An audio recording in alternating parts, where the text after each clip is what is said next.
It was a quiet evening in the Riverside Grove community, just outside Portland, Oregon, on September 17th, 2024, when my life took a turn I never saw coming. My name's Ethan Carter, a night shift EMT who'd been helping out my elderly neighbor, Harold Bennett, for months. Harold's 82, lives alone, and his doctor wanted someone keeping tabs on his blood pressure. Since I'm used to working odd hours, swinging by his place on the community trail after my shift wasn't a big deal. But that night, everything changed. New signs had popped up along the walking paths, bold red letters on white backgrounds screaming, "No outdoor activity after 6 p.m. HOA enforcement. In a neighborhood full of retirees who cherished their evening strolls, this felt like a punch in the gut. I remember thinking, this has to be a mistake.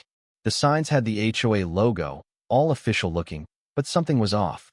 I found Harold on his usual bench by the trail, looking a bit worn out, but otherwise okay.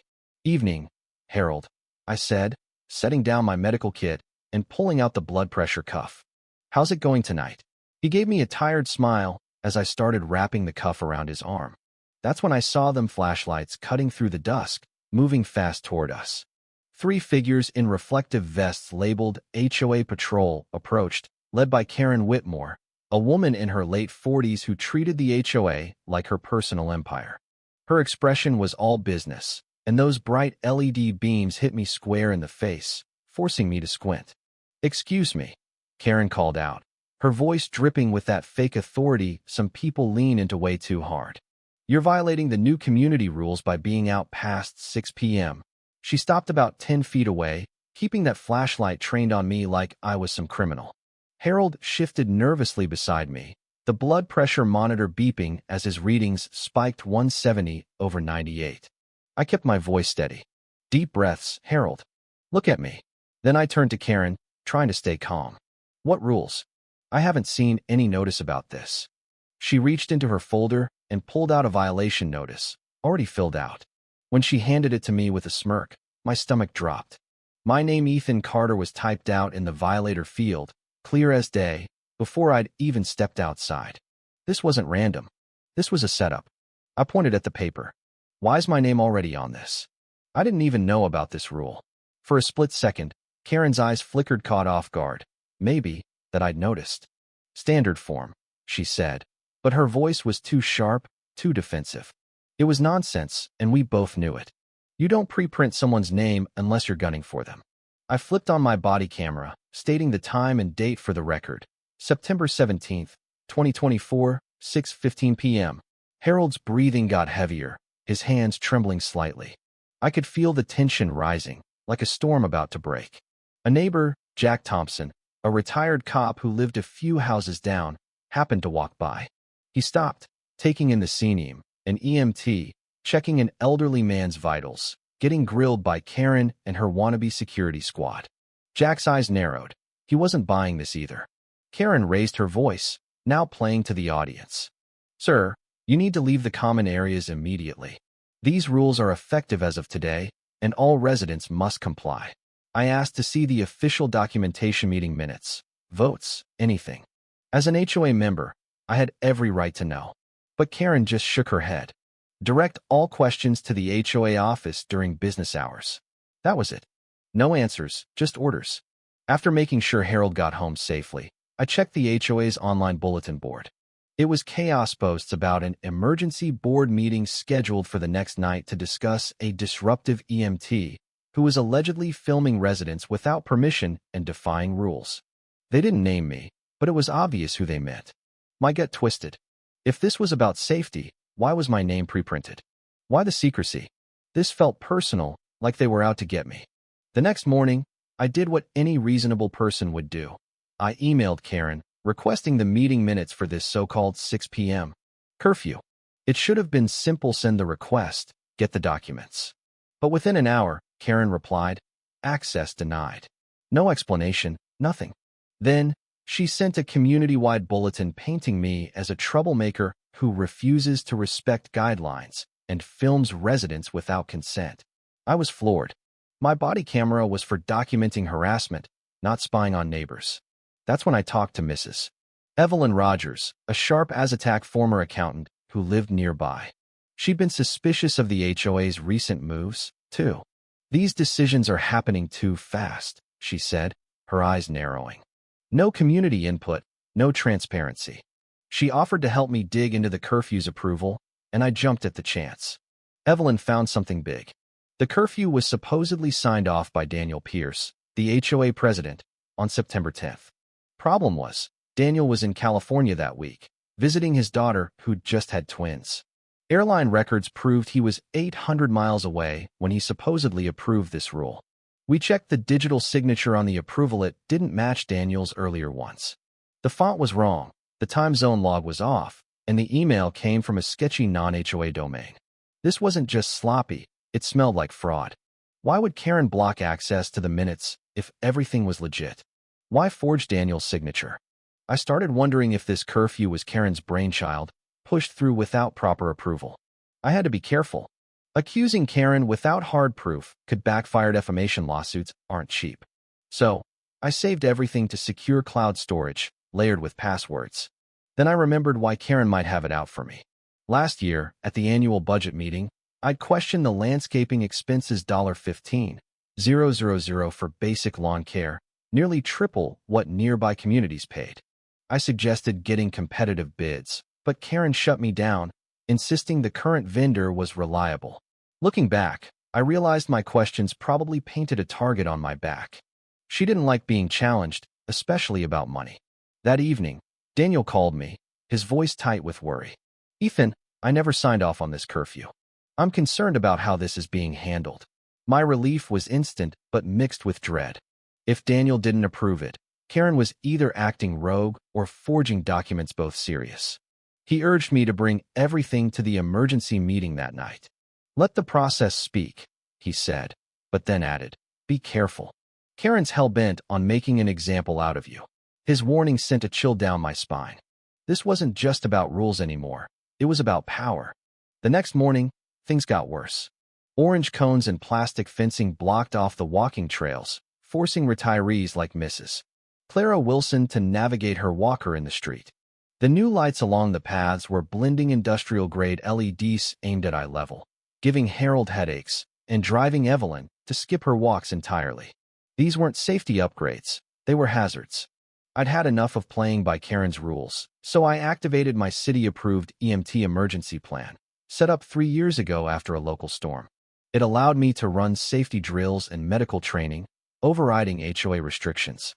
I called Captain Sarah and Gwen at the fire department, explained the barriers and lights, and got approval for a community safety drill within hours. Permit FD 92415, with a liaison to Unit 412. The drill was set for 5:30 p.m. before Karen's curfew kicked in. I planned AED training, first aid demos, and evacuation reviews, basic stuff every community needs. Harold was excited to learn the defibrillator, and other residents signed up, especially after hearing the city backed it. While prepping, I noticed something odd about the vendor contracts for the lights and barriers. The invoices were vague, missing detailed breakdowns, and the billing address traced to a house in a nearby town. A quick public records check confirmed it. The address belonged to Karen's cousin, whose company had snagged multiple HOA contracts without competitive bids, against bylaws. The timeline was damning. Install bad lights, use complaints to justify a curfew, forge Daniel's signature, then hire family to enforce it, all in 8 weeks. Every step funneled money to Karen's relatives while making life hell for residents. Daniel posted support for the drill on the HOA board, giving it legitimacy. Karen fired back, claiming it was an unauthorized use of community space and threatening violation notices. She even sent private messages to scare off residents like Harold, warning of fines. When I saw her message to him, I knew this had crossed into harassment. The drill went ahead, and I was showing Harold how to use the AED when Karen stormed in with her patrol, flashlights blazing. She shoved me, knocking my radio aside, and yanked the blood pressure cuff off Harold's arm. His monitor spiked 180/100, pulse 110. I moved him to a safer spot, keeping my voice calm.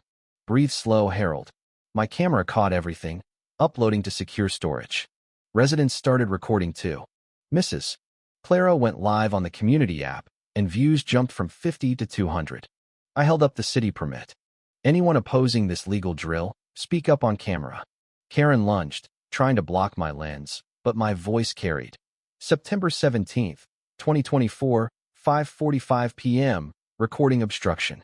She was unraveling, desperate to stop the drill from exposing her shady contracts. Then she made her move. She signaled her cousin, and the power to the community area cut out at 6:15 p.m., right on cue.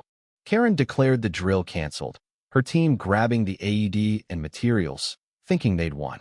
She gloated, "This is what happens when residents defy HOA authority."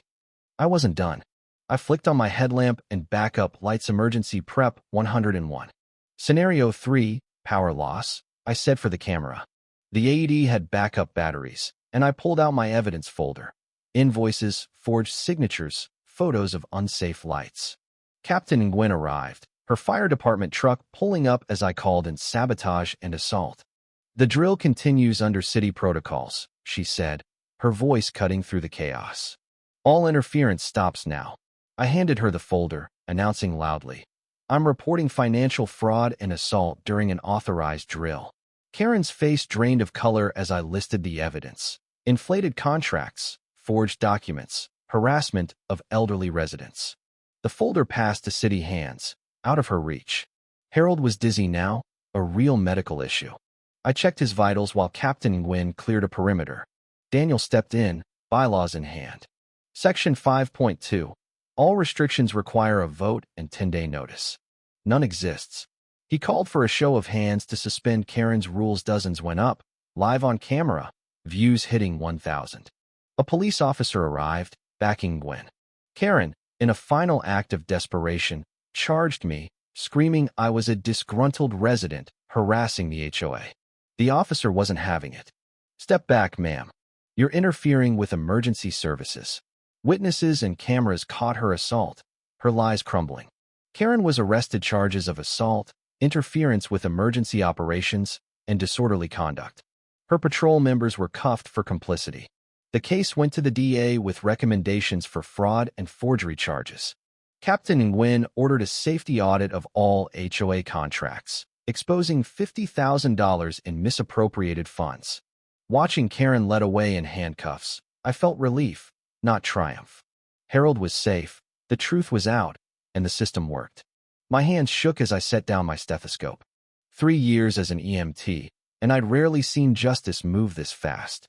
Over the next weeks, it all unraveled. Karen was banned from the HOA, her cousin's contracts voided.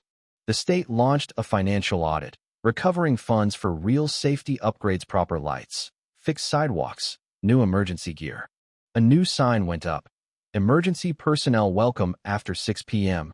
The community started sunset wellness walks, led by Harold, whose health bounced back.